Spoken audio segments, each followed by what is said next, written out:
What is going on, everybody? It is Reviews with Rich, back with another Reviews with Rich live, the live stream where we talk movie news of the week. And I'm joined by two of my buddies, Ian, Agent Silverfox, and Peter from Triple G Comics.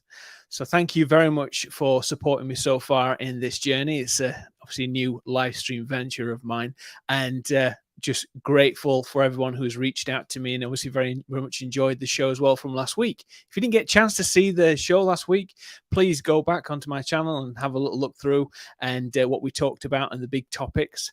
This week, we're going to be talking about a few more big topics of the week, including the writer's strike, the new Doctor Who trailer that came out, the rumours for Secret Wars, Deadpool 3, and how much that leads from Deadpool 3 into Secret Wars, the return, possibly, of Captain America, the expansion of DC films, and the massive flop of Expendables 4. Sad to say that, but it's true. Anyway, so I just want to quickly say as well, I released 2 videos the last couple of days. I've been busy. And one of which was a review of a 6-scale figure that I got through from Sideshow Collectibles, which was the Blondie from The Good, the Bad, and the Ugly, which is AKA The Man With No Name. And also did a follow-up of that, which actually included the footage of my unboxing. I gave up on my initial review because I was so disappointed with it. So I ended up including that in my video. So if you didn't get a chance to watch it, please do so. Reach out and let me know what you think to that. Got a couple of the things this week I'll be filming. Got a couple of days off, so I thought might as well do that. So if you want me to cover anything in particular, please don't be afraid to reach out. So I'm going to bring in the fellas, and I'll do it one by one. Triple G Comics, Peter, how are you? Not bad at all, mate. Not bad. Just listening to all of the stuff we're going to cover tonight's got us excited. There's some juicy topics in that lot, mate. Juicy, I know, right? Yeah. Looking forward to it, mate. Looking forward. And thank you very much for inviting us back. Over to be here. Thank you, man. I appreciate you being here and taking your time to do that. And no, it's always great to have you on. And also, hey up, buddy. Ian. Hello. Hey, guys. You got yourself a red wine, have you, this time around? Oh, as I said, yeah, tonight it's needed. Well, so it's still a school night for me, and I'm on 0% beer. For anyone who doesn't know, who's not in my family, but basically I set myself a task to do 30 days of no drink, and I've done 93 days. Wow. So I'm going to go for the 100 and then take it from there.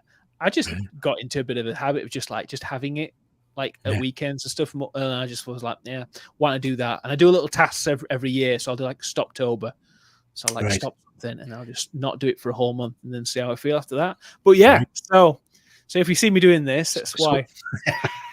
So Rich, what I think you should do is when Hollywood finally releases a really good movie, you can have a real beer.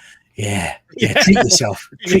Well, I think apparently the Creator's a really good film by all accounts.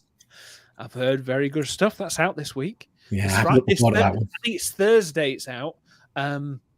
So I think I'm going to try and catch it on Friday or Saturday this week. So expect to review on that one. Probably do like an out of theatre one like I do. Just my initial thoughts and feedback. And then if we all like it, we maybe can do a little film club on it as well. Yeah, I'm definitely going to see the trailer. I went to see The Nun 2 this weekend. Quit bragging. Very different movie, that one, I tell you. But the Creator trailer is just phenomenal. Honestly, it just looks amazing. Yeah, so, it looks fantastic. Yeah, it looks really, really good. And Gareth Edwards he's visually does some fantastic work with his special effects and stuff. Obviously, the last film he did was Rogue One. Yeah. So it shows how much he kind of put him off for a bit, because obviously he left the project quite later on in the process, and Terry Gillen picked it up. So obviously who did Andor after that. So I can imagine it'd be difficult for him now to see the Star Wars universe looking the way it does now compared to what it was when he did it. So, but I'll just quickly say hello to everybody in the chat. If we can do that. Ooh, a couple of people already. My actual brother, James. Hey, buddy. And so, hi to chat, James. Your bro is a legend. Oh, thank you, Ian. That's nice to say. GP Venom, thank you. He is that, Ian. Hey, hubby, my wife. Fuzzy Dunlop, greetings from Scotland.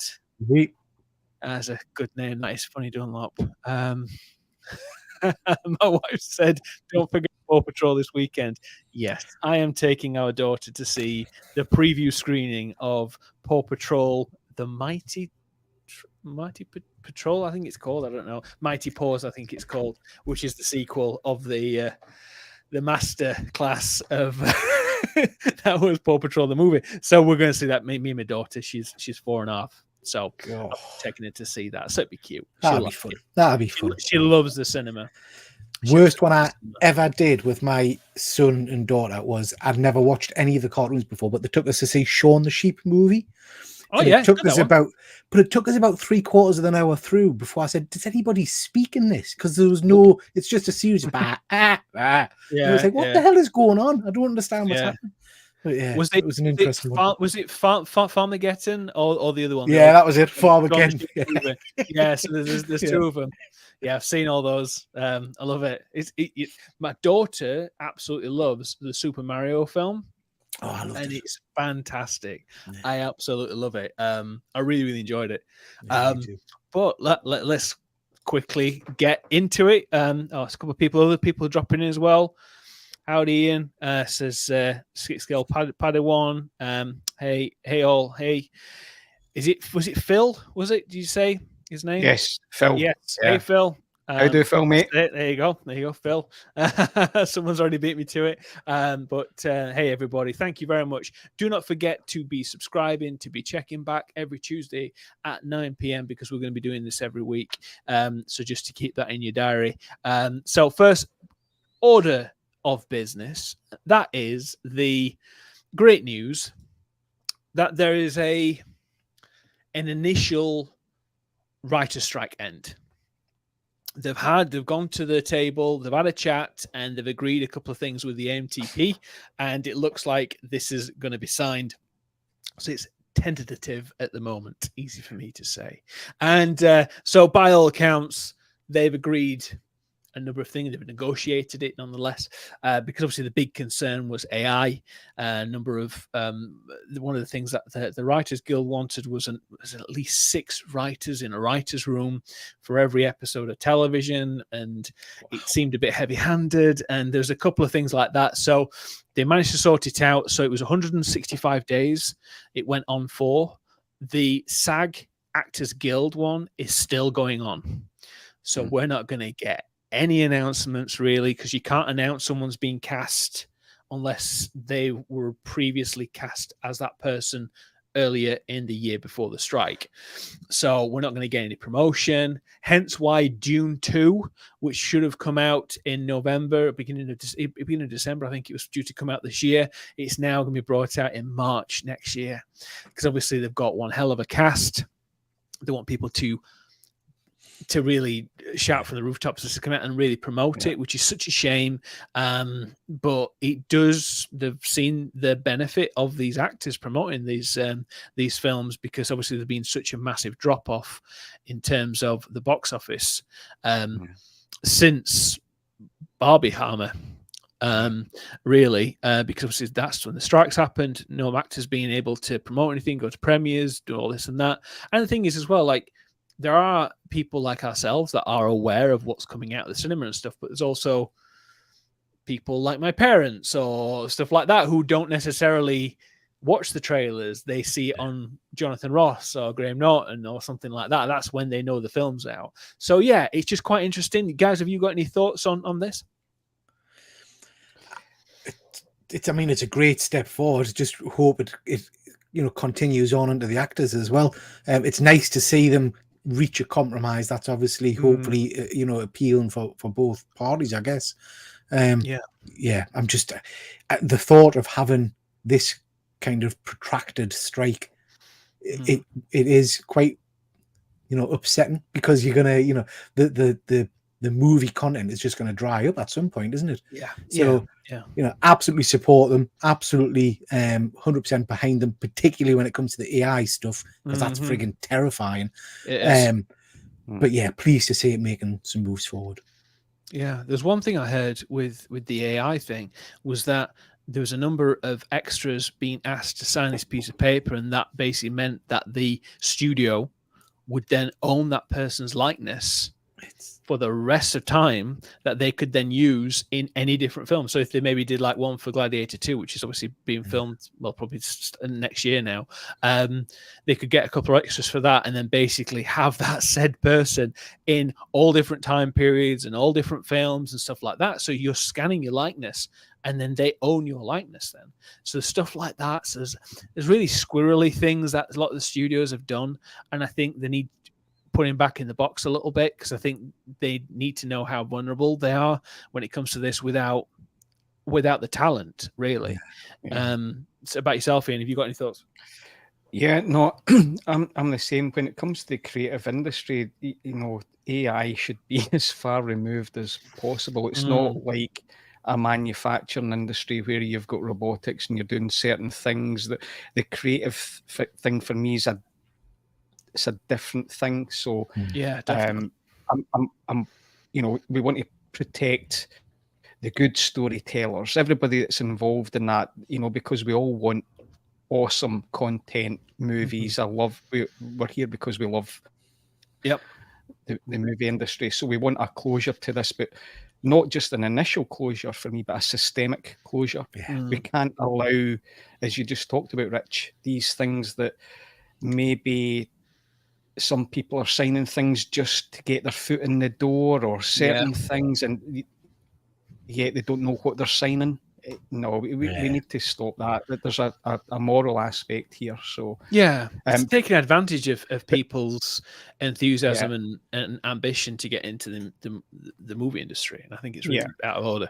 But what other organization or company or whatever it may be has a process where you literally, because I think going back, Rich, the money they were giving them for this likeness was like 1 day's extra work or something ridiculous. Yeah, it like was. That. Yeah. What other industry do you sign away your entire life for? You know, one small payday. You know, I think it's really preying on people's need at the time. You know, it's I think, like Ian said, morally, it doesn't sit well at all. To be honest, no, not at all.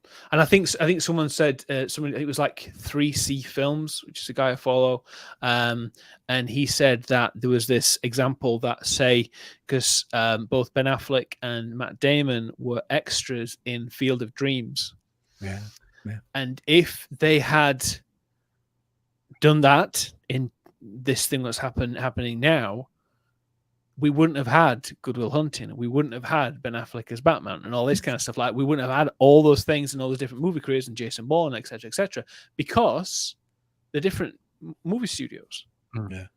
So that those things would not have happened in a parallel universe where that thing would have been implemented beforehand. But it's just interesting to see that Hollywood, as in the big studio system, are getting wise to things that they can and cannot do.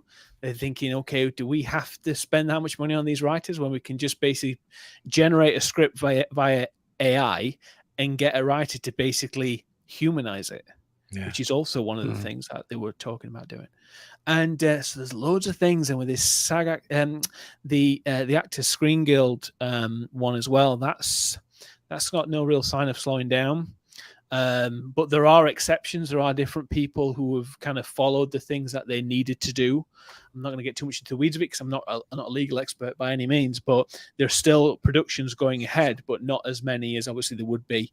And it is affecting the wider community as well, because obviously while this Writers Guild's agreed this, they still can't make any films because they're going to need actors.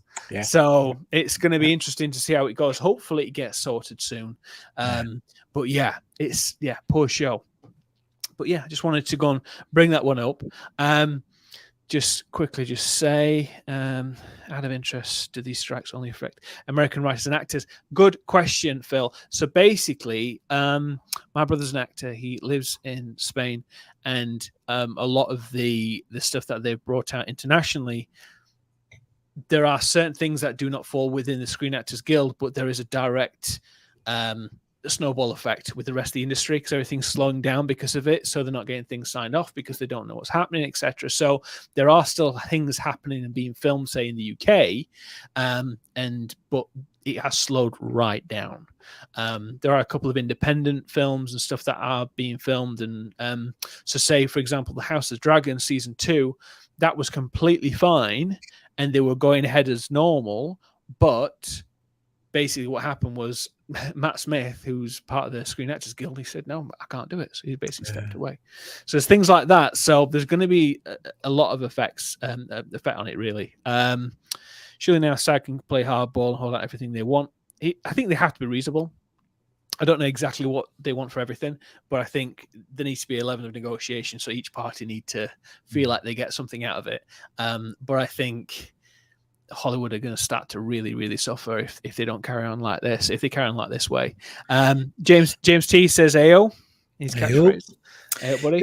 The thing with that, Rich, but I guess it's a purely selfish thing because of the way I like to watch TV and because of my age, dare I say. But if I look at a show like Stranger Things, which is one of my favorite shows of the last few years, it's a phenomenal show. We were already at the end of the last season going to be waiting, was it a year and a half, 2 years before it was announced to get anywhere near the screen? With all of these strikes, that's pushing that back even further. And you kind of lose the momentum of it. Do you know what I mean? And by the time it comes around again, I've probably, to be honest, forgotten what happened in the last few seasons because it's 4 or 5 years since it's and the characters age out as well. Yeah, exactly. You know, particularly when you're working with young people, you know. Exactly. Well, you have to just see between, I think it's the first and second. Oh, it's the second and third season of Stranger Things. Everyone just shot up like a beanpole. It was a bit unbelievable, really. I was under the impression we didn't get a chance to finish that last season, but I thought it was the last season completely, but that's not the case. No, you've not watched it yet. No, it's phenomenal. It's absolutely phenomenal. I know how it ends because I've seen the T-shirts, I've seen the memes, I've seen all that.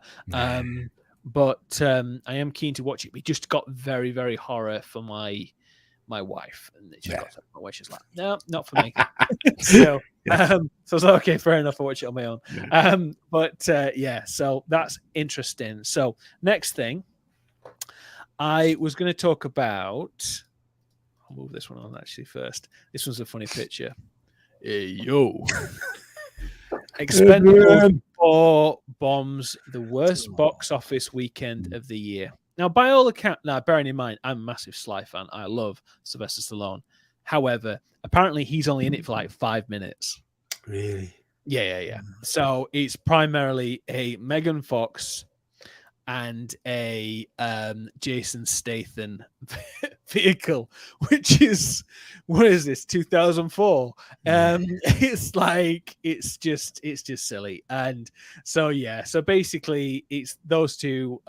They've headlined this film. It's obviously very different to how it initially started.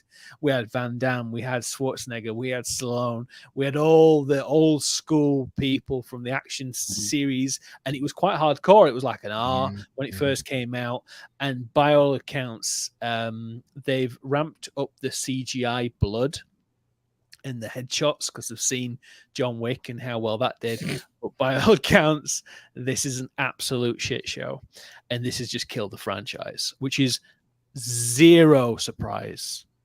But I just thought it was. Have you guys watched any of these previously? Did you enjoy them at all?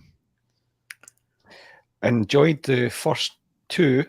Yeah, enjoyed. I thought the third was, and I have heard the comments on the reviews on this. It sounds grim, but when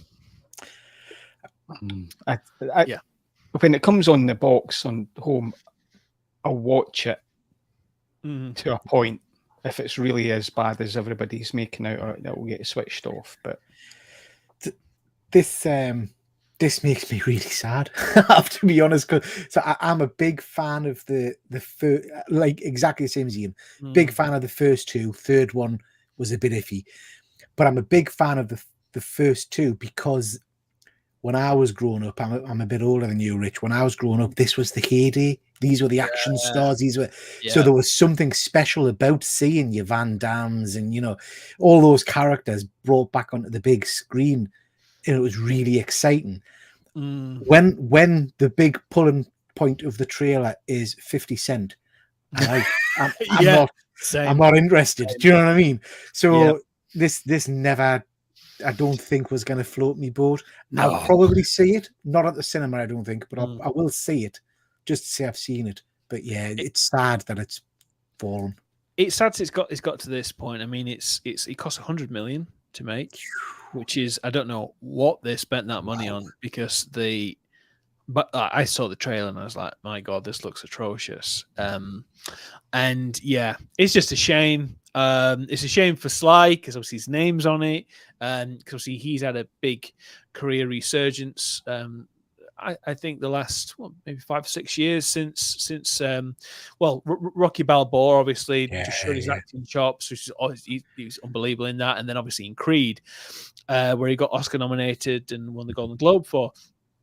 But yeah, he's just chosen some random stuff of late, and apart from Tulsa King, which I recommend on Paramount Plus. But yeah, I think he needs to step away from stuff like this. I think because he's like 70, 74, 75 now. Yeah. He needs to get a rest. This should have finished second one. I really like Mel Gibson as the villain in the third one, but the film wasn't that hardcore. They'd gone for a PG-13, which is silly. But I really like that Mel was in it. Harrison Ford was in it as well, and quite a few big names. So yeah, it just I didn't love this franchise, but I love the people in the first couple. But it's a sort of a shame. I think they lost the magic of what actually made people want to go and see these action stars again, rather than just Arnie running around in her little go-kart and just sitting out back at it with a cigar on, which is what, or like him talking in a church for 5 minutes. But yeah, so I just thought that was worth saying. Phil said, love the Expendables, didn't even know this was getting released. Wow. Are you touching on the creator? Yes, but we spoke about this earlier in the stream. We are all hoping to see it at some point this weekend. By all accounts, it's fantastic. So it's a film that we probably will be covering either in this show or in a film club probably next week, depending on availabilities and stuff. But yeah, so by all accounts, it's a fantastic film. So it might actually save our back end of our summer/autumn. So yeah, 10 years after the third one. Is that true? God, yeah. Wow. Probably is, yeah. Jesus, bro, that's insane. Wow. Okay. Wow. I didn't know that. Well, that just shows you've done it. But so let's go on to bigger and brighter things, and that is the return of David Tennant. Oh, yes. As the Doctor. Not in Expendables 4 flop. The banner of that. There we go. And I'm still working my way around it. And so we've got him back. And also we have Donna Noble back as well.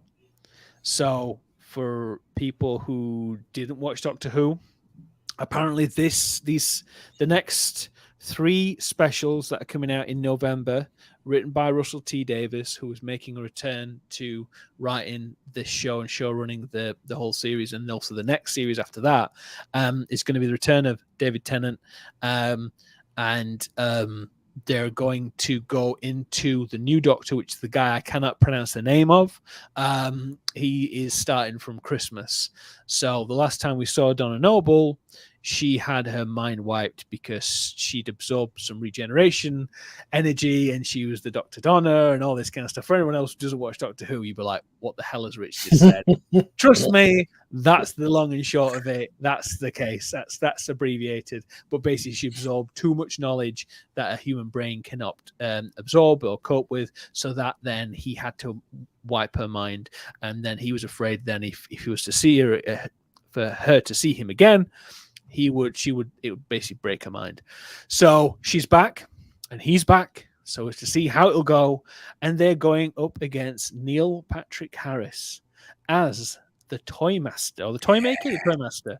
The Toy Maker, who hasn't been on the screen since the late 60s. So it's really interesting that they're bringing back a really old school Doctor Who character as a villain. So I don't know if it's going to be an arching 3-episode special, like a long drawn out story arc. But it looks very, very interesting. Did you guys get to see the trailer? Yeah. Looks good, doesn't it? Looks good. I was blown away by it. I mean, first off, the special effects were brilliant. I thought for a TV show, you know, Yes. immediately David Tennant was straight back in it as Doctor Who. Donna Yeah. was superb. Neil Yep. Patrick Harris looks mad, which is Yeah, it exactly does. what I It wanted really in does. Doctor Who Yep. villains. Yep. Yeah, I loved everything. It got us. Do you know what? It's a long time, and I think you even touched on this last week. Doctor Who really has gone up and down, peaks and troughs. 100%. Yeah. It's a long time since I've really been excited about Doctor Who, but that trailer did it for us. You know, I was like, yes, this is going to be good. Yeah. I got a really good feeling from it. How about you, Ian? Yeah, I'm the same. David Tennant's my number one Doctor Who. So I switched off for some time on Doctor Who. Actually, my top 3 Doctor Who's 2 are Scottish. So Naturally. Followed by So, William but- Wallace, who never appeared. no, hey, but you know, I grew up on Tom Baker, right? Yeah. And I really loved Tom Baker, and then Peter Capaldi I thought done a good job. So they're my top 3. But David Tennant's just, you know, he's royalty to me. I love David amazing. Tennant. Yeah, I love him. So. I could see him playing for the rest of time. Honestly, I really could. He's just so infectious with his energy and how he can go from being quite manic to being so harsh and dangerous and so much weight on his shoulders. He's the perfect Doctor Who for me. What you were saying about the Peter, about the special effects, they've got some Disney money. Right. Okay. So Disney Plus have bought the rights for the rest of outside UK and Ireland to show all the new series on Disney Plus. So they've got some sweet D Plus money. So they've got Mickey money. Some Mickey money floating around. They've got some Mickey dollars. Spend them quick, because I don't know how long they'll be worth any money. By all account, the stock is massively sinking in Disney at the moment. But so I'm glad you guys enjoyed it. Did anybody out in the chat? Did you guys enjoy the trailer? Fuzzy Dunlop said 41 years old, and I've never watched a single Doctor Who. Totally passed me by every time. Well, that's fair enough. We watched it when. Phil just said, "What the hell has Rich just said?" that's bitten that. My wife says that every 2 minutes. It's something that my auntie, my dad's sister, was really into Doctor Who in the 80s, Sylvester McCoy and all that kind of stuff. So we got into it back in the day, and then obviously when it fell off, when Christopher Eccleston came back, I was straight into it. So I've watched him ever since. Kind of fell down a little bit after the last season with I forgot her name. What's her name? Jodie Whittaker. Jodie Whittaker. I think it's a show that struggles with inconsistency, mind. I think sometimes, even in one season, you can go from some really stunning episodes to really kind of, dare I say, juvenile, kind of weird stuff. And it doesn't. It seems to struggle to find an even pace sometimes. I think it definitely does. Yeah. There's bits where there's a hospital full of cats, and then it could be like the back end of it would be like really intense and quite hardcore. So it's quite But I'm being selfish here. But as a Star Wars fan, I need David Tennant to stick in the role of Huang. I think he is fantastic as that, which will give him an opportunity in the future to be another character. His best performance for me, just whilst we're gushing about David Tennant, I have to say is Jessica Jones as the Purple Man. He's amazing. He's freaking terrifying. Amazing. He's terrifying. I love that first season. The first season was fantastic on that one. They absolutely nailed that one, didn't they? Oh yeah, absolutely. Yeah, I forgot about that. Well, a little tidbit for you as another Doctor Who, former Doctor Who, Matt Smith. He was going to be in Rise of Skywalker, and by all accounts, the initial rumors were he was going to be a young Palpatine. Wow. So yes, so there was that, or it was going to be a clone of Palpatine, but that obviously changed. Yeah, so that, because obviously that went through absolute hell in terms of rewrites and directors changing and all that kind of stuff like that. So yeah, so that, I thought that was quite interesting. So another Doctor Who relevant to Star Wars there. Sorry, I'm grinning here, Rich, because as soon as that message came up, I started singing it in my head. I don't know if Ian's the same. The Super Grand theme tune. I remember it. I remember it very briefly. Yeah. I'm probably too young for that, but I do remember it on telly. Yeah. Stand Up Superman, Iceman, Batman, Robin 2 graphics. Batman and Robin 2. Lovely idea. Good old days. Simpler times. Easier times. Yeah. They were very, very easy. But yeah, so they'll be on our screens in November. To be out for, it's like once a week by all accounts. But I think we'll have to have a look at doing something on that, fellas, if you're into doing something like that. Doing a little recap. Yeah, Sly again. Yo. But yeah, so let's on to the next topic. Going speeding through these ones today. It's good. Right. I'm looking at my list. One sec. Hey up. What's this? DC Films expansion. Yes, please. We have an article in Hollywood Reporter.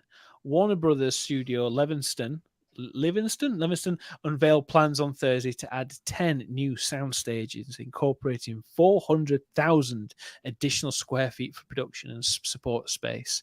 This project is expected to break ground in the second quarter of 2024 and finish in 2027. This is going to be for DC Studios. They are not messing about. So they are going all in on 1.78 million square feet of production space over 29 stages.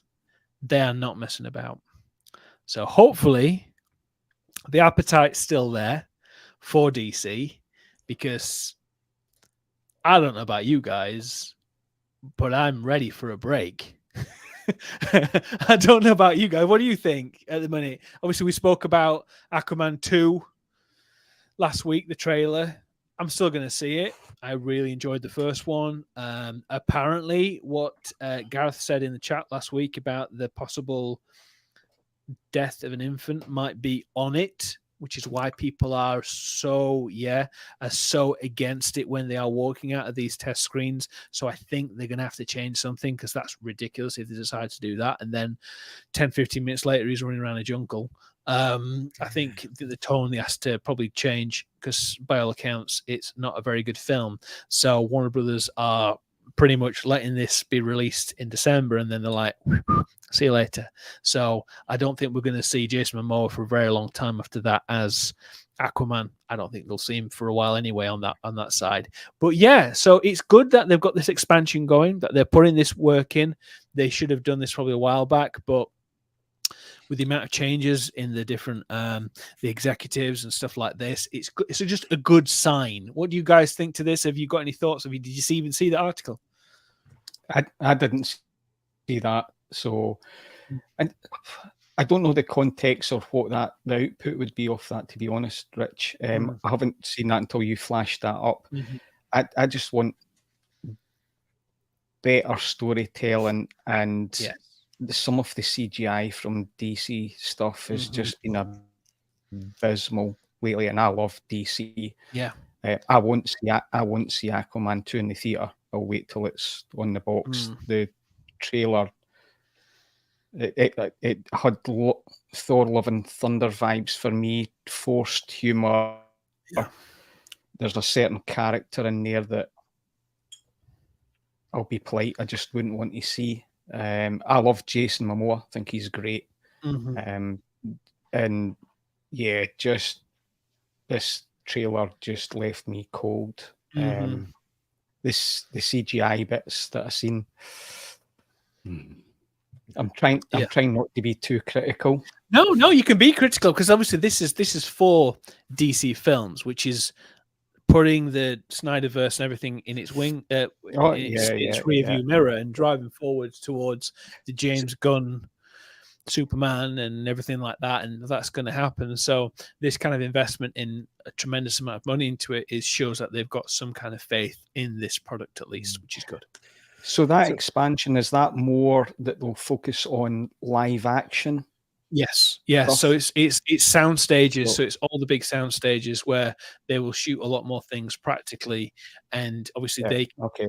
So rather than doing it, because the problem is with a lot of this is that they're always filming it all around all different areas of the globe, and then when they have to get reshoots, they have to sometimes rent out a sound stage, and they have to sometimes put the special effects in, and they don't work out very well. And hopefully they're going to start and do more things in-house, which I think is the way forward with a lot of these special effects companies, especially the fact that even Across the Spider-Verse, as perfect as a film that was visually, they absolutely ragged their special effects guys, the animators. They really ragged them. So if they start and having maybe like a number of people on the staff where they can incorporate that and have like what Lucasfilms have done of late with the volume and things like that. So it's things like that. It's that kind of focus on expansion and putting the resources there so those creatives can incorporate that into their filmmaking.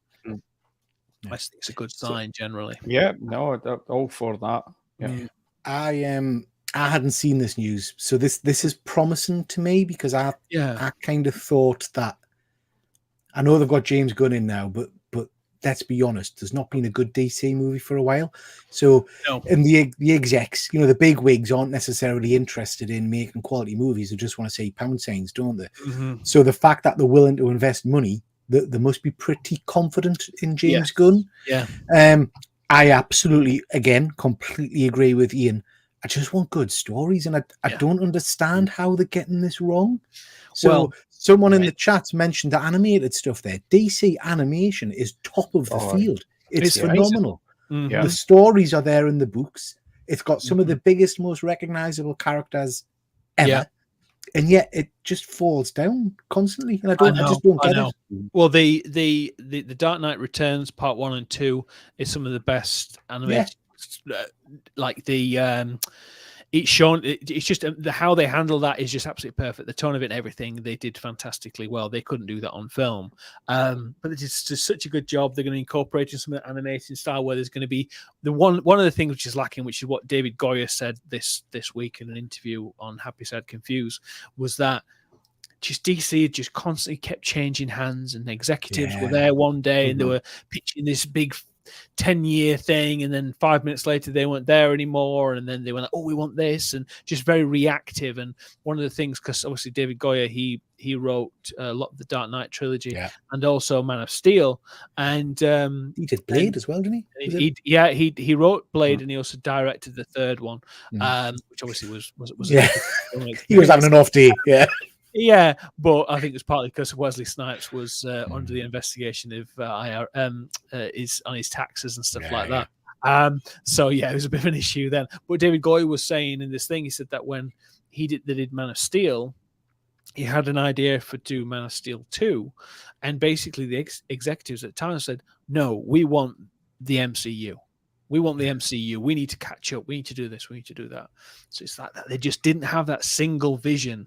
And I think that's what hopefully James Gunn can offer, is just that single vision of, this is the plan. We're sticking to it. We're going to do this for the next 10 years, 6 years, whatever it is the deal is signed for. And I think that's the important part behind that they can have just that single vision of, this is how we're going to approach it. Having a Kevin Feige, obviously he's dropped the ball of late, but just have somebody like that to go, this is what we're going to do, and this is how we're going to run it. So hopefully there's a bit of something there.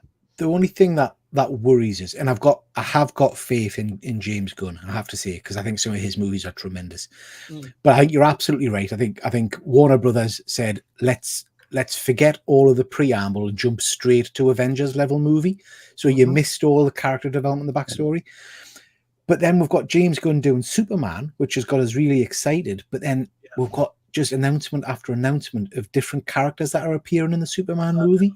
And I'm kind of thinking, I don't want Suicide Squad. I don't want Justice. I want Superman. Do you know what I mean? So I hope he's not diluting it. To be just Superman. Yeah. Just Superman, no one else. Yeah. Just focus on that, get that right first. Yeah.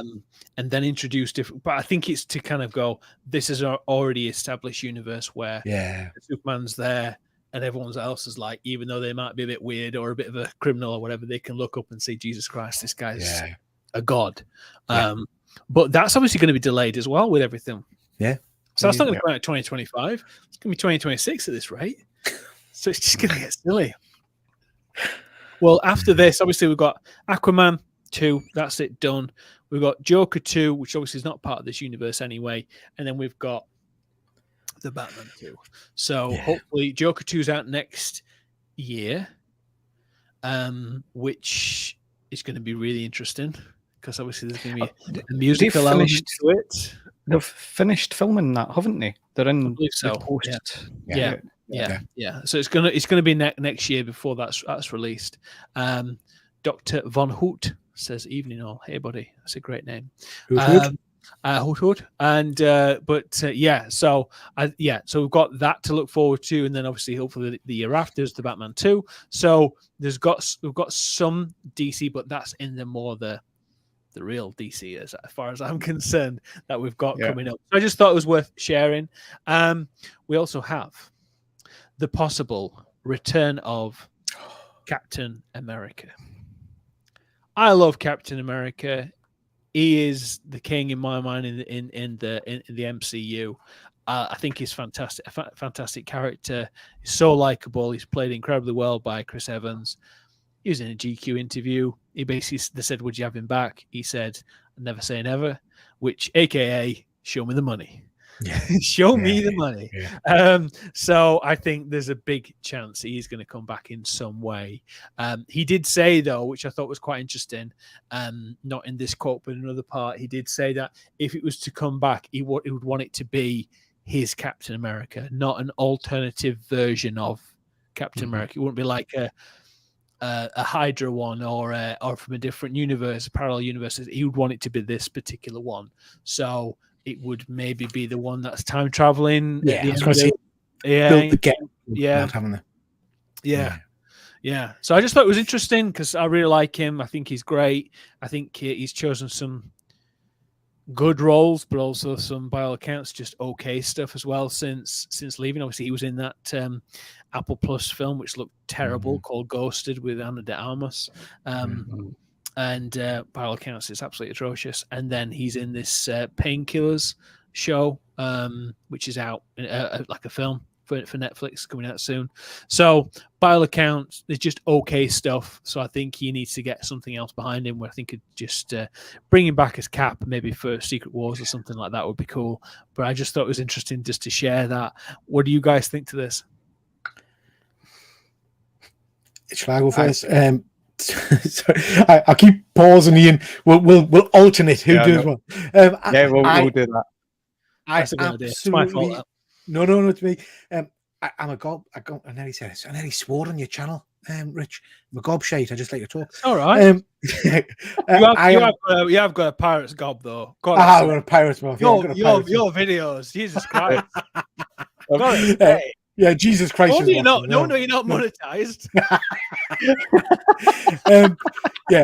Well, don't get them started.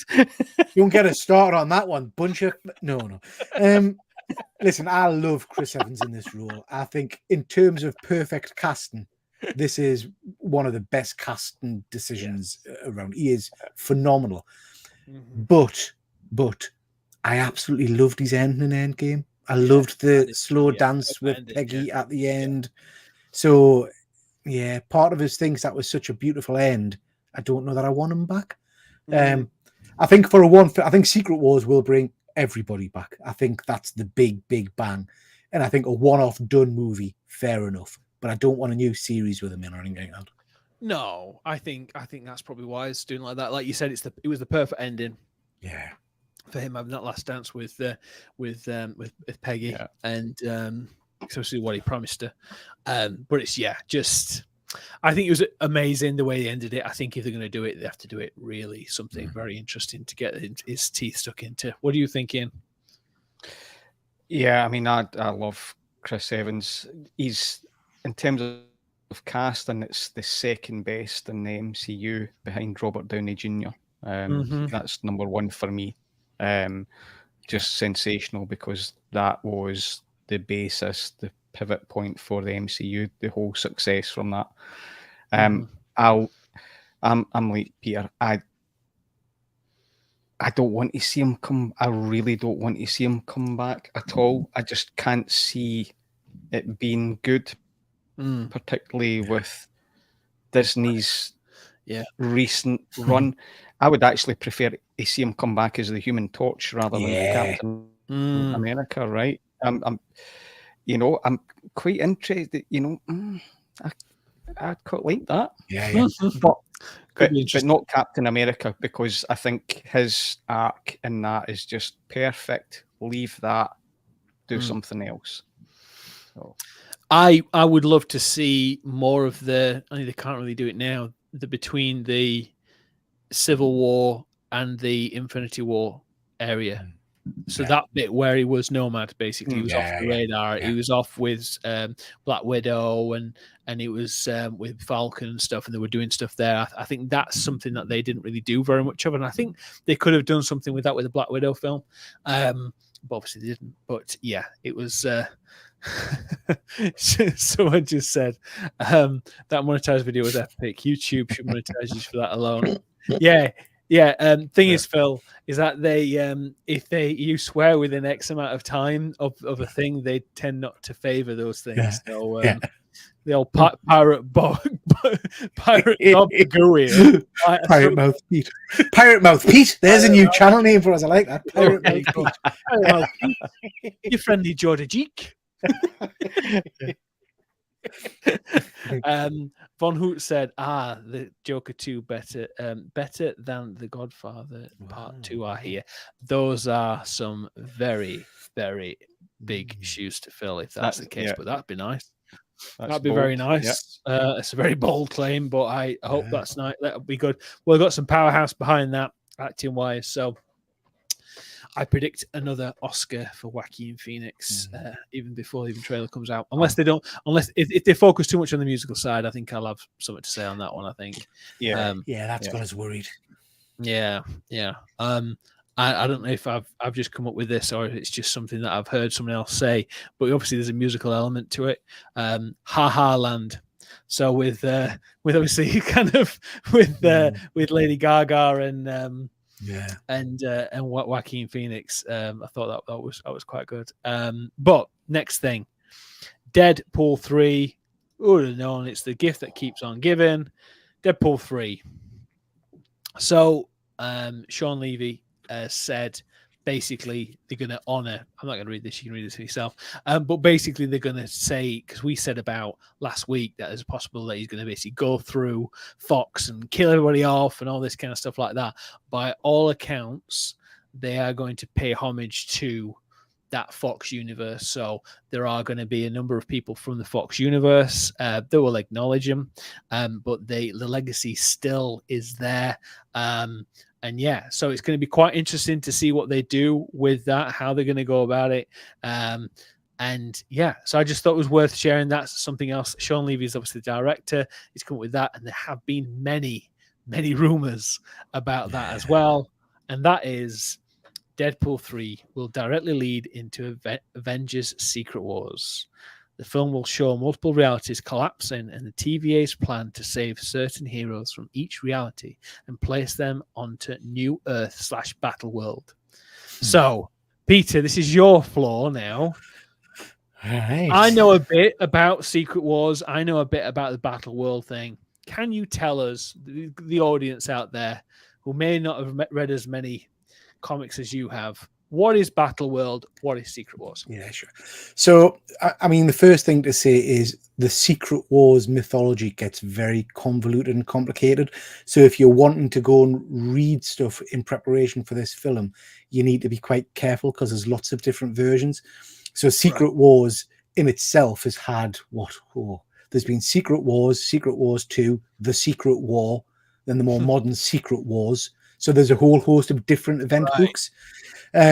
Going back to the very origins of the first Secret Wars, which was designed basically to sell action figures, the plucked a being called the Beyonder, who's like an omnipotent god kind of thing, plucks all the Marvel or a number of Marvel heroes, Marvel villains, sticks them on a planet called Battle World, and has them fight. And that's about as complicated as it gets for who can win. Doctor Doom gets involved and basically steals the Beyonder's power and things like that. So that was the very first version of Secret Wars. Secret Wars 2, you needn't worry about. The Secret War, you needn't worry about. The more modern version of Secret Wars, which is what I think we're going to get in this movie, is the same kind of premise. The Beyonder's still involved, but it's more about something called incursion events. Yes. And what that basically means is alternate versions of reality, as we've already seen in Loki and multiple other times, colliding with each other. And the storyline is basically that you get two different versions of Earth colliding, and it leaves one version alive at the end of it. And basically it was a fancy way of Marvel pulling together all of its different multiverses, variations of characters and things like that, and resetting the universe. So you smash it all together into a thing called Battle World. And in the comics, Battle World had just multiple versions of popular storylines. So you had Marvel Zombies, you had the Planet Hulk stuff, you had Hulk from the future, the Maestro, the Age of Ultron, all these different variations and versions. Beyonder gets involved, Doom gets involved, and at the end of it, you've got a unified reality. And that's what I think they're going to try and do in this, because they've got, and also it's a great way of resetting for younger actors. So at the end of this movie, we'll end up with a new start for the MCU with new characters. You might even get new actors playing traditional characters like your Captain Americas and things like that. Cheaper actors, dare I say, but restarting it and kind of restarting from scratch. It is really interesting. I actually did a little video when Secret Wars was announced. It's called All You Need to Know About Secret Wars. So you can find that on my channel, and I kind of talk through that. But I guess for non-comic book readers, all you need to know really is all of the different multiverses we've been hearing about colliding together and will result in one version. Ian is bang on. I think what I hope we'll get is actors like Chris Evans, who played a number of characters. You'll get guest stars. You'll get them appearing as the Human Torch. I'm hoping we'll get a Nick Cage as Ghost Rider. You know, all of these. With his CGI abs. Absolutely. There would be the only sad thing for me as an absolute comic nerd is we've now had so much multiverse stuff. It's going to lessen the impact a little bit at Secret Wars. I would have liked Secret Wars to be your first time you see some of these characters coming back. I think it'll be, if they do the comic book series justice, it'll be mental, absolutely mental. But great. But we thank you for that. That was really concise, and thank you. So that's where I've read a lot of comics, but I don't know the old lore and everything. But that's where Spider-Man got his black suit, isn't it? So the original Secret Wars, so back in the 80s, is where Spider-Man got his alien costume suit. Which becomes Venom. Into Venom. So hopefully then, if Tom Holland is in Battle World, he might come back with that, and then at that point, I think they'll get their universe of Venom, because I don't think the Sony version is very good, to be honest with you, as much as I think Tom Hardy is great. Thank you for that bit. And I thought it was really interesting. Thank you for that. So is it going to be Kang, the Kang film? Depends how the court case goes, but the Kang film first and then Secret Wars? So I think Kang is part of Secret Wars in terms of the comic book lore, but I think Kang will be used as a movie to kind of introduce even more variants, even more versions, because what you'll want in the Secret Wars movie is massive amounts of characters kind of clashing and coming together, I guess. That's going to be a big CGI mess, isn't it? I do wonder if they're going to use it as the opportunity to try and bring Miles into the MCU in some I was thinking that with Miles, because obviously Miles came from the Ultimate comic universe, didn't he? And then obviously he got merged into, I think he was the only thing that was left from the Ultimate, wasn't he? Yeah, so interestingly, in the latest Secret Wars rundown, that was how the Ultimate Universe ended. That's how they brought him into the MCU in the comics. His universe collided with our universe, and he crossed over as part of that. I tell you what, it's a complicated weave, isn't it? It's Yeah. really, really interesting. Everyone's talking about that. So Joker was. Oh, yeah, up he is. He's off. Let's see if we Joker 1, what Godfather 2 is to Godfather 1. Okay, that makes sense. Right. The Supergram appear. Jesus Christ, the Supergram. Let it go. Yeah. Let it go. Wonder Wolf is still being that one. Probably, actually. 50 Cent is. Will you watch it? Absolutely. I don't think 50 Cent will be in that film. I think he'll be too busy in the club celebrating somebody's birthday. But no, that was really concise. I know that was a bit of a slow burner on that one, wasn't it? But those are the topics for today. But we got some other stuff to talk about, which is gonna be off script. One of which was something that you and I, fellas, were talking about earlier today. Mr. Martin Scorsese, I can never say his name very well, has been quoted as saying something to a journalist regarding the cinematic universes of different comic book films and franchises. In essence, I'm paraphrasing, he said, basically, it's going to be the death of our culture and the movie industry if the studios rely too much on comic book movies and franchises.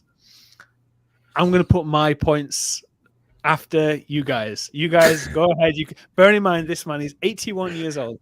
So if you were to ask my nan what she thinks to comic book films, she wouldn't know her ass from her elbow on that one. So I would just say, knowing that, going in, what are your thoughts on this, Peter? Because I know you have some thoughts. Yeah, so Ian shared this the article with when I watched the video you sent, Ian. I thought it was tremendous. What do I think? I think the man is a god. He's a legend. You know, he's done some tremendous movies. But I think the language he used, and maybe they just caught him off the hoof. I don't know. I think the language to use, it was a bit kind of, you know, the end of our culture. It felt very much Dad's Army were doomed. You know, it was kind of, it just felt a little bit dramatic to me. I thought the guy, I can't remember the gentleman's name from the video, but I thought his points were perfect. John Campion. John Campion, you're allowed lots of different kinds of movies. You know, yes, Martin Scorsese doesn't seem to like superhero movies, and that's fine. He's perfectly entitled to his own opinion. But there's lots of other movies out there that he can watch if he doesn't like them. Yeah, I just think it was an interesting. I think the journalists obviously know what they're doing when they're trying to prime him for this kind of stuff, you know. And he's it would have been. Do you know what? I would have been much happier if he just said, you know what, superhero movies, I'm not a big fan. Not keen. Me, yeah, I should have just said that. Yeah, cracking. Leave it at that. To say it's the end of culture, how it was a bit kind of So, but I thought it was a really interesting video. I did enjoy it. Yeah. Yes, Ian, your thoughts? Okay. Strap yourselves in. So, Martin Scorsese, I love. Some of my favourite movies are his. Gangs of New York, except I absolutely adore his vision, his director style, everything. So can't hide that at all. I'm going to throw a curveball. Call me a cynic. He's not got his right-hand man to help promote his new movie, DiCaprio. Mm-hmm. So he's maybe said something controversial to get some attention on a movie that here's the thing, I'm really looking forward to his next release. But I won't see it in the theatres. I'm now looking at what I want to see in the theatres. Yeah. I'll watch this at home. It's an Apple TV funded movie. It will come out soon after theatrical release. He's worried. So I'm throwing curveballs. I'm going to play devil advocate in what I'm saying.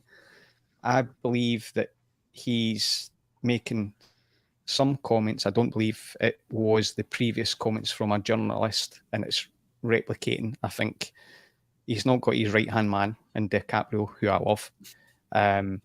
So he's made some comments to get attention.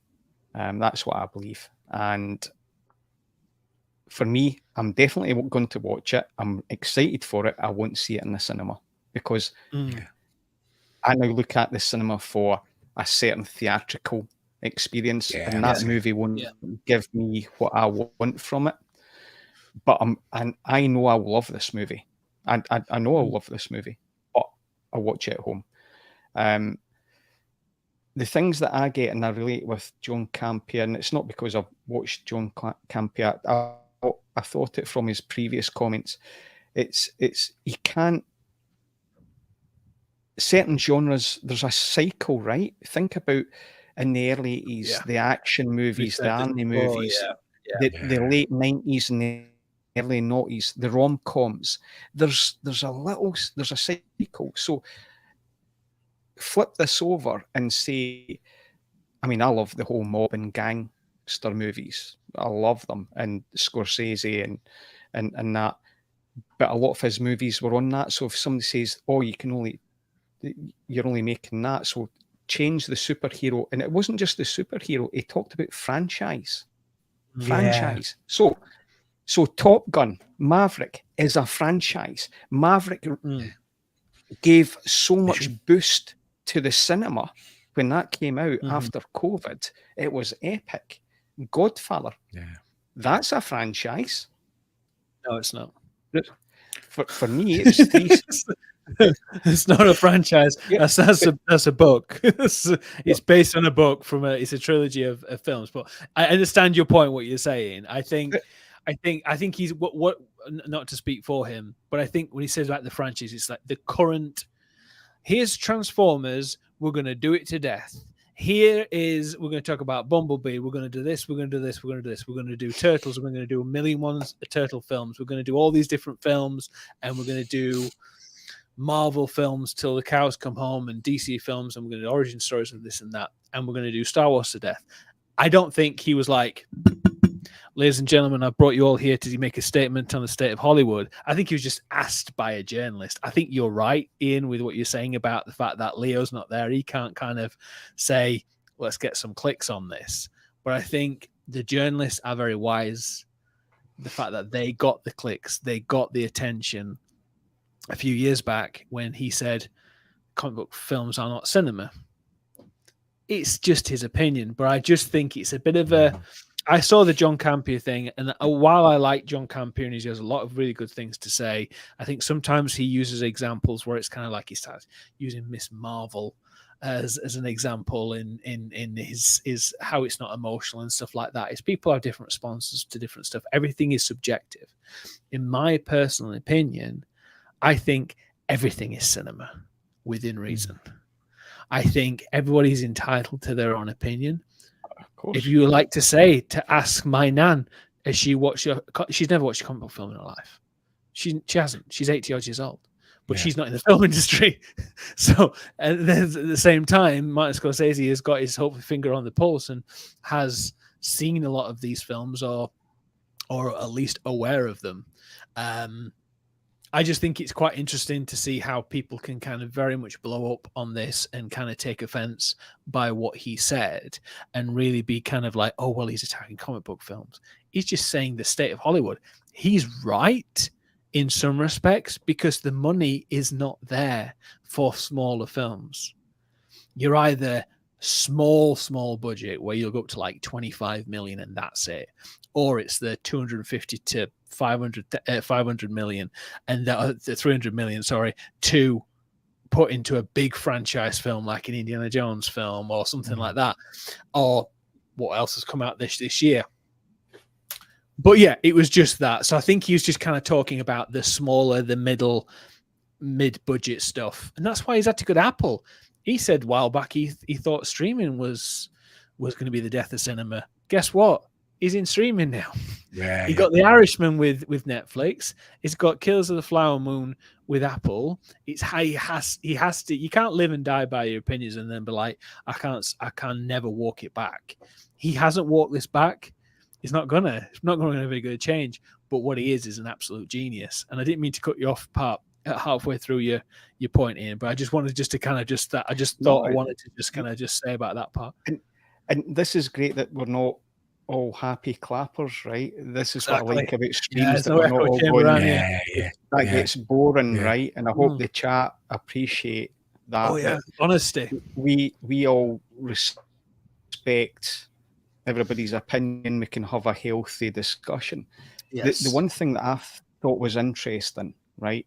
He brought up Christopher Nolan's name in this rant. Who the hell directed the Dark Knight trilogy? Yeah. Right? So for me, I found that a little bit odd. Listen, I'm not criticising the man because, listen, he has a way of thinking and I respect that. But for me, diversity and having options, the whole cinema, look at all the biggest movies. Geez, Barbie, right? That's a franchise. We can't debate that's not a franchise because you sell toys. It is a right? franchise. Yeah, Right. yeah, yeah. So you look at all that stuff, people go and see these movies. It might not be what I want to see, but I want other people to have a good experience and promote and go to the movies. So for me, I'm all for, diversity and people not closing down what a good movie is because that's your opinion. Because, you might be an outlier on that overall curve in terms of what you feel, and Martin Scorsese certainly is. He has a certain way. So, and I love his movies, but I also love superhero movies. I love rom-com movies. As long as the movie's good, and it's all good. Yeah. But Yeah. and I get what you say. I think that there's the comment for me previously, the journalist was, I related to the previous comment. I think that was there. And hey, that's his opinion, and he's got a huge amount of respect in that industry. Absolutely, I think it's fine. But see, the thing that I've got an issue with, we've got this writer's strike. We've got all the things going on this, right? Where I don't think we should be negative on a genre right now in the industry where you affect, especially when it's suffering lives. so much anyway. I think. Yeah. I mean, I don't his think words.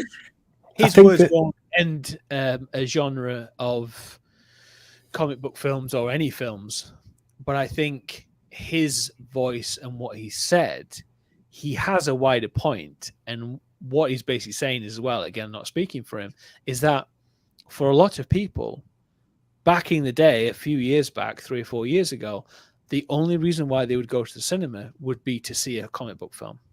Most people would. Not our generation. We'd see all the different stuff and we'd see most things. But for a lot of people, they would resign themselves to just focusing on seeing the comic book films. And Hollywood saw that.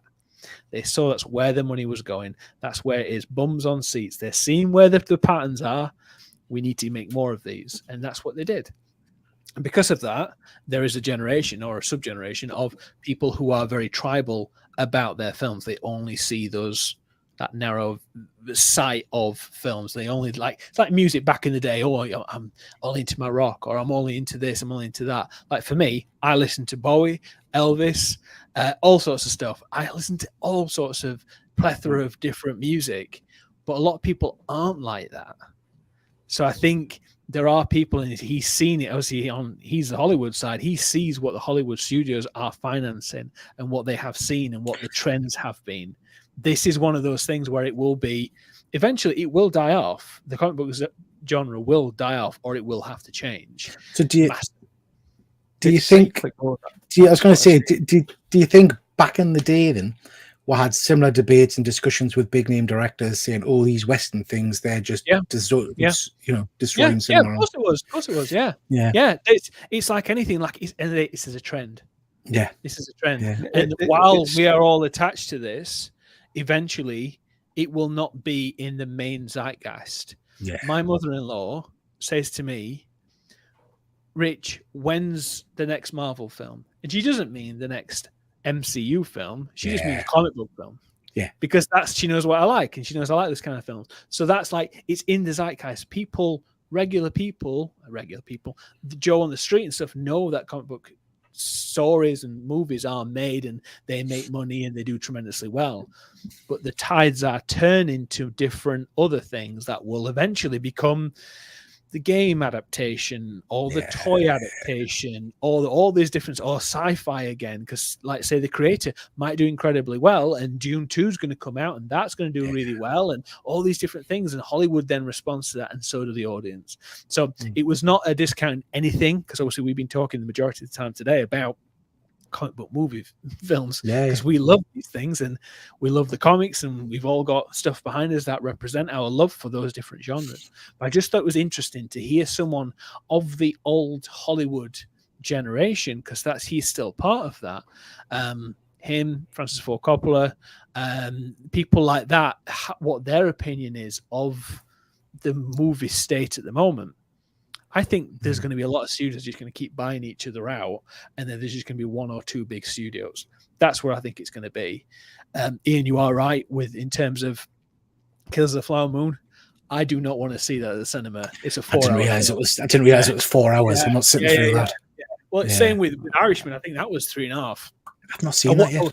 Yeah, it's all right. I watched it over a couple of nights. It was too long. I watched it over a couple of nights on Netflix, and that was it. I was just like, that's it for me. But just interesting. I just thought it was good.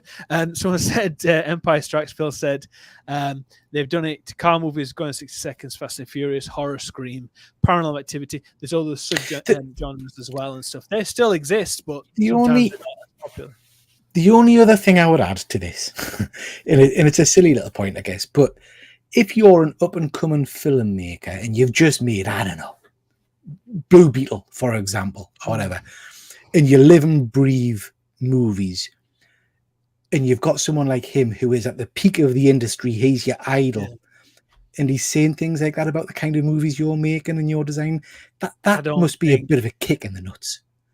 I think for someone of that level, yes, someone you look up to. Yeah. But those are just words. Do you know what I mean? They're just words. They're not something. And I guess they all know the press game, don't they? Yeah. So they just... If they've just said, I watched that Blue Beetle, and whoever directed that did a shit job. Yeah. That's different. That's different. If he says the comic book genre, he might have never seen a comic book film. He might not. Last film might be The Rise of Silver Surfer. We don't know. You don't know. You don't know. But that's the thing. It's just that different opinion. But I don't think, like you said, the Blue Beetle guy, I think he's got more to worry about than that. Bless him. Still haven't seen it, but by all accounts, not very good. I didn't mind it. I guess the point I'm making, maybe it's not as eloquently, is people who've got positions of power need to choose the words carefully, because it does have this ripple effect. Do you know what I mean? Yeah. I think I don't think people of that level, the directors who actually are working and actually doing this job, and like you said, the Blue Beetle guy, for example, doesn't necessarily read that in the trades or on a video online. He doesn't. These are things that are end of the day slow news days for a lot of these presses and these people like John Campbell shows. They've got to report something every single day. That's why we do this once a week, because we can't do it every day, because there's nothing to talk about otherwise. We can talk about Ahsoka episode 6 being all right. What's the point of that? You know what I mean? We can do that, or we can talk about it hopefully tomorrow when there's a really good episode. We can talk about it next week. But so I think that's the thing. Sometimes there's acknowledgement of this. End of the day, this is not big deal stuff in the grand scheme of things. This is just small stuff that we can just chat about and have a laugh about, but in like the grand scheme of things. But I think it's important to have those healthy disagreements and conversations, I think, as well, because it's important. Absolutely. We're all friends here anyway, so you can call me a dick if you want. It don't matter. I don't mind. It is water off the duck's back, and that's the thing. It's like, I've had my first proper troll this week when it comes to YouTube, but I'm sure it'll be one of many in the future. But it is what it is.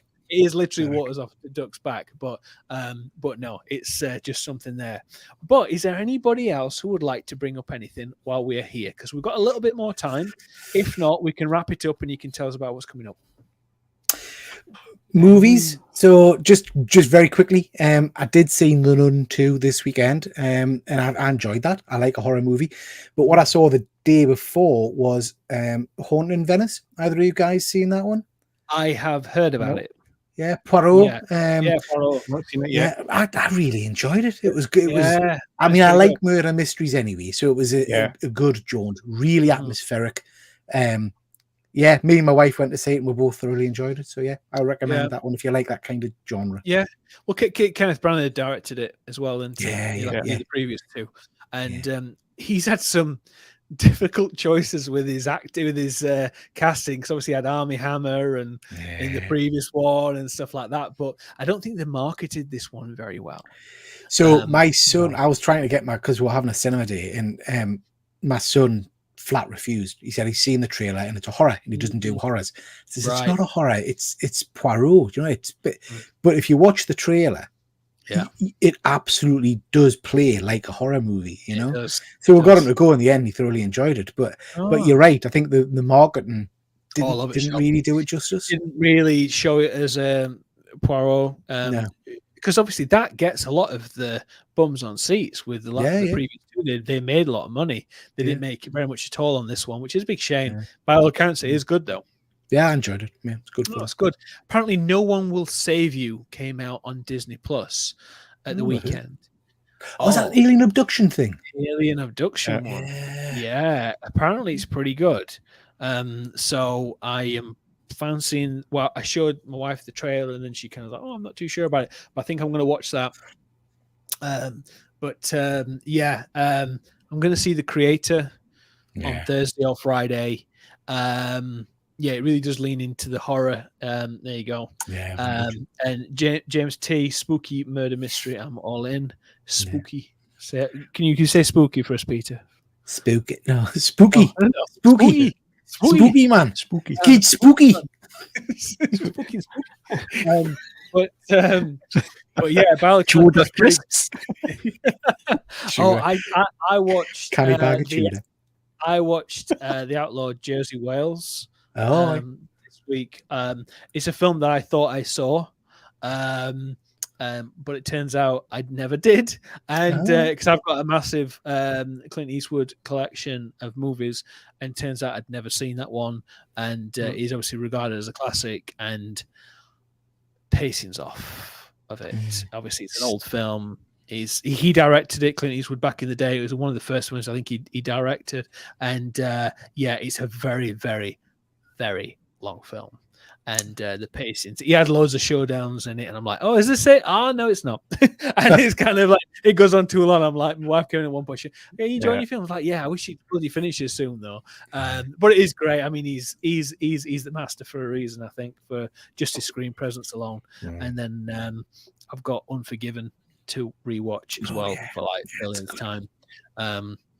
But so those ones I've been watching this week. We did watch a TV show on Paramount Plus, which I will never get 6 hours back from, called The Killing Kind, with the guy who played Merlin, the TV show Merlin. He plays like a dodgy stalker, and my wife really wanted to watch it, and it was based on this like best-selling novel and all this kind of stuff.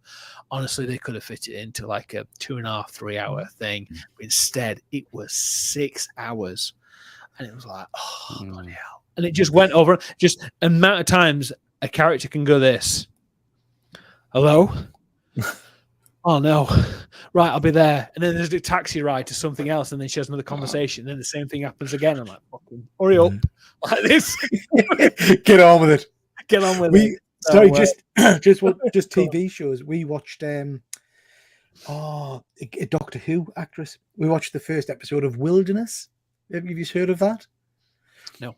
I think that was on Amazon in its she was in Doctor Who, then she did Victoria. Gemma thingy or something. Gemma Coleman. Yes, Gemma Cole. Gemma, that was quite the Australian thing. Yeah, so she basically discovers. Sorry, it's not Australia, it's in America. She basically discovers that her long-term partner, her husband, is having an affair. So then they go on this big American road trip, right? And it's all about how she's going to try and kill him each step of the way. So they go white water rafting. She's cutting the straps off so he can fall out the boat and stuff like that. That was quite good. It was interesting. It was an interesting first episode. Yeah, I like her. She was in a show called The Serpent. Which I don't know if you watched that. That was on BBC iPlayer. It's a true story about the serpent killer in Thailand, I think it was, where basically, I don't know if you watched that, a true story where basically you would just like go around stealing from backpackers and killing them and all this, and it was really good. And she was the girlfriend of him, and that was really, really good. Empire Strikes. Phil said The Continental. The Continental, I want to watch that. It's had very mixed reviews. The trailer's not done it many favors for me. Look, it came across like, the Pennyworth trailer. Pennyworth, they're doing the TV show. It's like, what's this? But it's got Mel Gibson in it. So it's going to be worth price of admission for me. Read some very strange articles this week about that and mentioning how he's in it and they should never have put him in and all this kind of shit, showing the politics with it. It's just so silly. And I hope that kind of moves away. That kind of, that's kind of putting their own opinion in terms of that person's history and stuff like that, when there's people working in the industry who have done far worse. Ian, have you watched anything? I know you've been busy with work and everything, but have you watched anything in particular? Yeah, quite a few things. So, as Phil says there, we watched the first episode of The Continental. Oh, yeah? What do you think? It's okay. I'm not sure about the casting of Winston, because he's got an American accent. Oh, is he? It feels it's quite an odd accent. He's okay in it if you separate it from the John Wick movies. It's fine. I think it's not in the same mold, so I get some people's comments. We enjoyed it for what it is. It's building that early story. So I don't think, like anything, if you're going back decades, it's not going to be the same as what you've got just now. So it's enjoyable for what it was. We'll continue to watch the overall episodes. I think it was okay. Quite enjoyed that. I'm still going. I'll keep saying it until you guys finally watch it. I'm rewatching For All Mankind, preparing for the 4th season. That is an epic show. I can't recommend it highly enough. If you like a twist on sci-fi and good character development, another fantastic Apple show. We actually watched, I feel like I've probably watched the majority of movies, and we stumbled across a movie, and I'm amazed that I hadn't seen it. I'm a big Kate Beckinsale fan. There's Ben Kingsley. Oh, that is. There's David Thewlis in it, Brendan Gleeson. And it was Lucy that stumbled on across. I never heard of this, Stonehurst Asylum. And no, never heard of it. Not heard of that. It's decent. It's not epic, but for something that's just readily available, I'm surprised I've never seen it based on that cast. So we watched that this week, and I quite enjoyed it. It's a twist on certain things, but Kate Beckinsale. Correct, Phil? Yep. She's 50 years old, you know. Have you seen her? She looks incredible. What? She's 50 years old. Is she not 52? Oh, I don't know about splitting hairs, to be honest with you. But, hey, listen. When you're married, you do split hair. I'm married too. So, funnily enough, after that, this is how much I get away with. I love the first Underworld. Yeah, movie. me too. So we then watched, because I want a proper 6-scale Selena figure. I mean, there's been Star Ace that done something that's an absolute abomination. But I would love that figure. We watched Underworld again. Outstanding. So I love that movie. So that was straight after. That's with her ex-husband in that, wasn't it? Was that Michael? Michael Sheen. Michael Sheen. Sheen. Yeah. He ran off with the director. Yeah, didn't know that. Yep. Yeah, because they met on that set, didn't they? They started dating Yeah. when they were filming that, I think from memory, Lucky Bugger. Yeah. So I know. I know. But what else have we? Oh, see, earlier tonight I'd got in and Lucy had started. Lucy watches a lot of documentary stuff on Netflix. It was the thing with Jill Dando. Yes. Oh, right. Yeah. I want to see that. Who killed Jill? So, yeah. So I started watching that before it came on the stream, and yeah, I mean, it's got me hooked. I mean, I love that whole thing, and Jill Dando was like a national treasure. So I think Layla and Lucy are continuing to watch to the end, so I'm keen to watch that back. The first episode that I watched tonight, I really enjoyed that, so I'd recommend that. I love sounds silly to say. I love true crime stuff like that. Do you know what I mean? I find them really quite engaging and interesting. Did any of you guys watch based on the true story, the Staircase a little while ago? I started to watch that, and then I found out that they were going to do a show because they did the documentary. Then they were going to do a show with Harrison Ford, and then Harrison Ford was going to play the guy, but then there was scheduling conflicts. So then it was Colin Firth. Yeah. I was going to watch. Yeah. He was going to do it. So I wanted to watch the dramatization, and then because I'm a big Harrison Ford fan, and then I didn't end up watching. And then I read what happened, and I'm just like, really, what the hell? So that's it's worth. I don't want to spoil it for anybody who hasn't read into it or seen the documentary. Fascinating. Very strange. Very strange. We've got The Jinx to watch. I've got that on DVD now. I don't know if you guys watched that. Apparently, it's one of the best true crime stories. I've seen that one. Don't read up on it. Apparently, by all accounts, is this multi-millionaire, and his wives kept dying, and what happened with that, and the investigation behind it.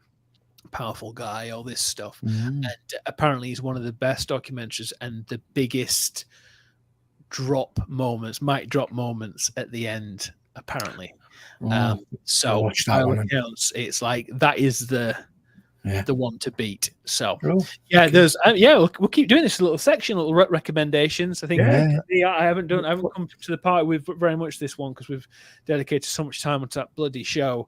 But tradition, obviously, have to bounce, guys. He said, "I'll catch you on the replay." Fantastic conversation. Keep it going, Rich.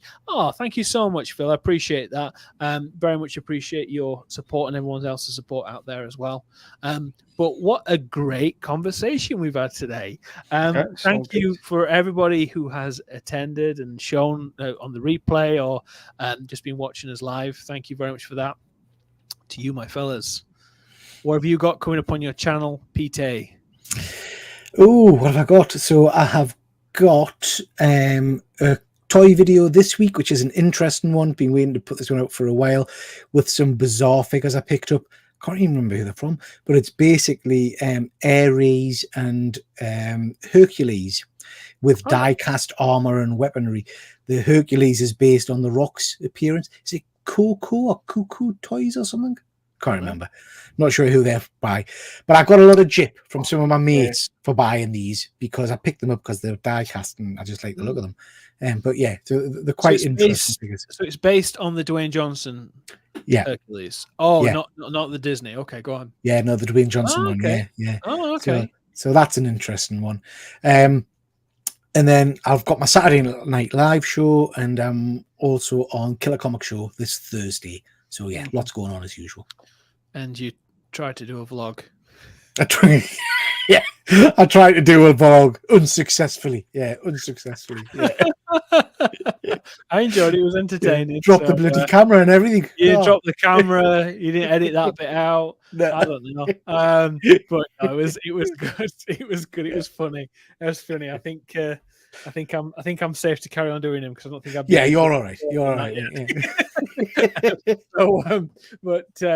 No, that's good. I know, Ian. I know you don't have anything in particular in terms of your channel. You're not doing a channel or anything like that. But is there anything in particular you want to talk about? Anything you want to promote on your end? No. So for me, I'm happy just doing the panel stuff on YouTube. So I do here and I do Shane's Hope Show, 1-6-figure focus. So we're doing a lot on that. Had a good chat last night on that. There was a lot of activity. It was actually movie orientated with music, soundtrack, and score. So that was quite enjoyable. So that's all I do on YouTube for the moment. Good. Well, it's always a pleasure. Thank you for being here as always. For me, I'm hoping to try and do a video a day this week. So I've already put up 2 videos. So I did one yesterday, one today with the Clint Eastwood, the follow-up from the previous one. Obviously today's show, I'm hoping to do a short at least for the 89 Batmobile for the Flash, and then I've got 2 of these, which I'll show you. I don't know if I've shown you these yet. I've got the Mondo Rick and Morty. I don't know if you guys watch this. Yeah. But I got them really, really cheap, and basically, Nice. Jesus. But yeah, so I'm going to do a video on these because I absolutely love Rick and Morty. I'm going to do a show on that, and then I'm going to do a couple of more film-related stuff because I'm just basically, even though I said I'm moving away from 1/6, I've ended up doing some 1/6 stuff just because of what's coming in, basically. But I'm going to do a few more film-related things, a bit of a thing on physical media soon as well. But if anyone who hasn't already subscribed to my channel and to Peter's Triple G Comics show, please do so. And everyone here has been so nice. James T says, great show. Great show. Ridiculous. That's the figures he's talking about because James right. keeps sticking a boot in. Okay. Cheers, guys. Great show. I've always been tempted to pick them up. They look awesome. Are you talking about the Rick and Morty ones? I would recommend it. I saw them at a toy fair. The toy fair that I got that Lego set from, and I saw them and they were very expensive, and it was the 2-pack and they were £200, and I managed to get these for far cheaper individually, but there was one guy selling them as a bundle on eBay. So I would recommend them if you do get a chance, James, because they are amazing. I'm very, very, very impressed with them. So I'm also going to a toy fair on Sunday. I'm actually going to the NEC, which is absolutely huge. Oh wow! Yeah. On Sunday, I'm going to go early bird. I'm going to try and do a vlog there. I'm also going to do the review of the creator, and then anything else that might come up. So hoping to do a video a week just to try and get those hours in, and just because I want to just start putting more content out, getting them more the swing of things. So so it's great. But thanks everybody so much for your support. Same bat channel, same bat time next week. We'll see you then. In the meantime, have a great week. Take care. Cheers, folks.